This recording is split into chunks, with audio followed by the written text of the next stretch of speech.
All right, for my information speech, these are my audience members. There we go. And these are my 3 information cards.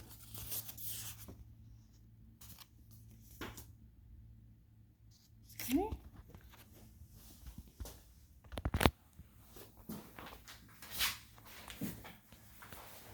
Okay.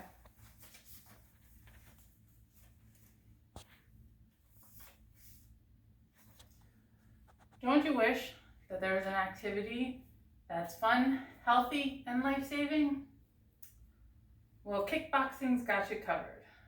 The origin of kickboxing started in the 14th century with a Siamese boxing style called Muay Boran. Then there was a combination of Muay Thai and karate in the 1950s that has become what we know today as kickboxing, according to Sportsmatic. Over the past 5 years, I've enjoyed and attended cardio kickboxing classes. I've gained great interest in the sport.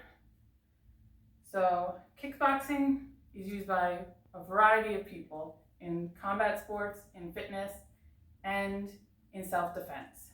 Let's kick it off with the combat sports. The origin of the sport competition began in the 1960s in Japan and followed by the 1970s in the USA, organized by the Professional Karate Association.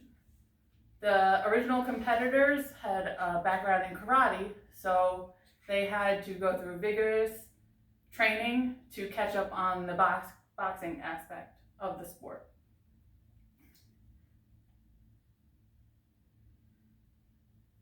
There was no single governing body to kickboxing, therefore some of the rules per competition differ, but there is a united rules and regulations throughout all the governing bodies that is presented by the Association of Boxing Commission. The object of the sport is to hit or knock out your opponent as many times in a match. Your sport has 2 fighters. They have to be the same weight as each other. They have to use 8 to 10 ounce gloves. They require mouth guards. The males cannot wear clothing above their waist, and the females have to wear sports bras or form-fitting t-shirts. There are different kinds of kickboxing depending on if you're performing on a tatami mat or a boxing ring. There's different amounts of contacts that you can have with your opponent, and there are different approved techniques that you can use, as in the punchings are a jab, a cross, undercut, hook. The kicks are side or front kick or a roundhouse kick, and the defense mechanisms are boxing and weaving and slipping.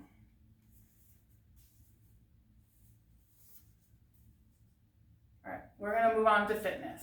Now, the HIIT cardio kickboxing is huge right now. There's variety in each class, but altogether it's about a full body workout. It uses cardio from running to jumping rope, strength training, whether it's push-ups, sit-ups, or planks, and of course the kickboxing, punch, kicks, and defense maneuvers. To participate in a class, it is best to wear the movable, stretchy outfit like I'm wearing right now. Arm wraps are recommended to protect your wrists and your hands, and gloves and partial gloves are recommended to prevent injury to your knuckles and hands. The equipment that's used in class are boxing bags, whether they're hanging or freestanding, speed bags for speed, and strike pads for defense. According to Jordan from the Academy of Self-Defense, there are physical benefits to kickboxing.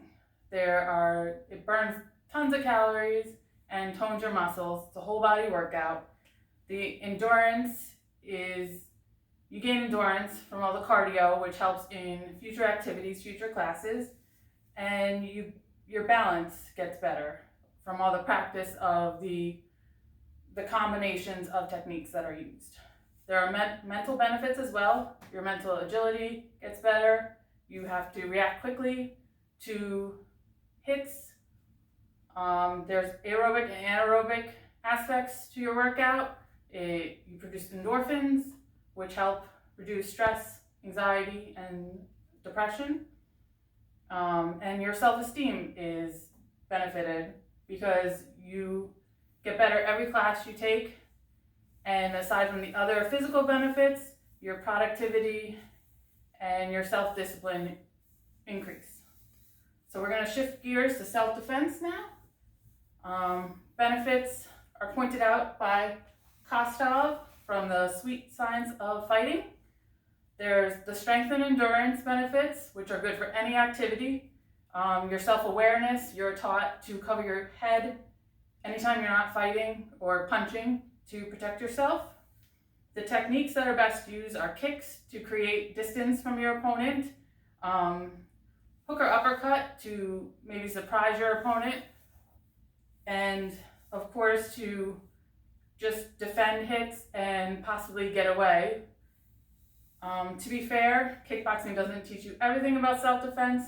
You're one-on-one in kickboxing, so you're not taught how to defend against multiple opponents. You're not taught how to defend against weapons, and you're not taught grappling, which is being intertwined like wrestling. You're taught to be farthest away from your opponent.